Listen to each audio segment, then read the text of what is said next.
আলাইকুম, সকলকে স্বাগত জানাচ্ছি আমরা এখন বাহনপুর থেকে ব্লাড টেনে একটির মধ্যে ব্লাড টেনে আজকের দিনটা সুন্দর ছিল। বাট এই যে প্রচণ্ড পরিমাণ বৃষ্টি ঝড়ের মধ্যে অনেক জায়গায় থেমেছি, থেমে থেমে তারপরেও মানবতার কাজকে সামনে রেখে সামনে এগিয়ে চলেছি।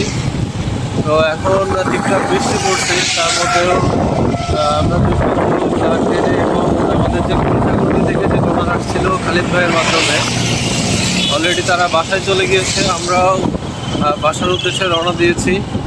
সকলে দোয়া রাখবেন মানববন্ধন রক্তযোদ্ধা পরিবারের জন্য এবং মানববন্ধন রক্তযোদ্ধা পরিবারের প্রত্যেকটা স্বেচ্ছাসেবীর জন্য, যাতে তারা সর্বদা এভাবে মানবিক কার্যক্রমে আরও সামনে এগিয়ে যেতে পারে। আসলে যারা স্বেচ্ছাসেবী তারাই বোঝে যে আসলে এক ব্যাগ ব্লাড ম্যানেজ করতে গেলে কতটুকু কষ্ট হয়। আমি মেহেরপুর থেকেও চলে গিয়েছি বাউন্দিতে, শুধু রুগীটার অবস্থা একটু খারাপ ছিল যার কারণে, এবং আমিও শারীরিকভাবে একটু অসুস্থ। সকলে দোয়া রাখবেন আমার জন্য, যাতে এইভাবে মানবিক কার্যক্রমের সাথে থাকতে পারি। আকাশের অবস্থা খুব একটা ভালো না।